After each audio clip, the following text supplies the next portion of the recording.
വിപണിയിൽ 13.5 ലക്ഷം രൂപ വരെ വില വരുന്ന MDMA-യുമായി സ്ത്രീയടക്കം 3 പേരെ എക്സൈസ് പിടിയിൽ.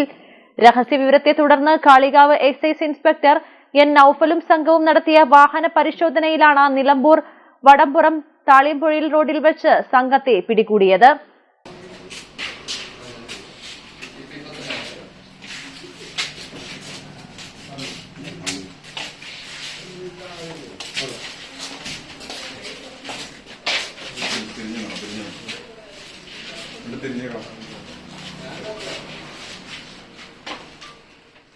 താമരശ്ശേരി വെളിമണ്ണ സ്വദേശി പാലാട്ട് ഷിഹാബുദ്ദീൻ, നിലമ്പൂർ സ്വദേശി പഴക്കാലത്ത് മുഹമ്മദ് ഇജാസ്, തിരുവമ്പാടി മാട്ടുമൽ ഷാക്കിറ എന്നിവരാണ് പിടിയിലായത്.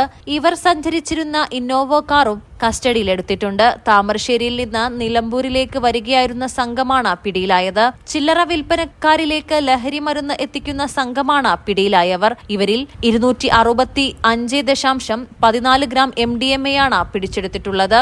എനിക്ക് കിട്ടിയ രഹസ്യവിവരത്തിന്റെ അടിസ്ഥാനത്തിൽ നിലമ്പൂർ വടപുറം ഭാഗത്തുള്ള നിലമ്പൂർ വടപുറം താളിപ്പോയിൽ റോഡിൽ വെച്ച് ഒരു KL 7W 1726 KL 57W 1726 number Innova കാറിൽ കടത്തിക്കൊണ്ടുവന്നതായ 265 ഗ്രാം മെത്താഫിറ്റമിൻ, മെത്ത് എന്നറിയപ്പെടുന്ന സിന്തറ്റിക് മാരക മയക്കുമരുന്നായ മെത്താഫിറ്റമിൻ പിടികൂടിയിട്ടുള്ളതും ഇതിൽ സഞ്ചരിക്കുകയായിരുന്ന 3 പേരെ അറസ്റ്റ് ചെയ്യുകയും ചെയ്തിട്ടുണ്ട്.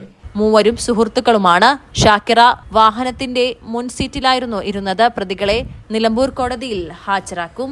മലബാർ ടൈംസ്, മലപ്പുറം.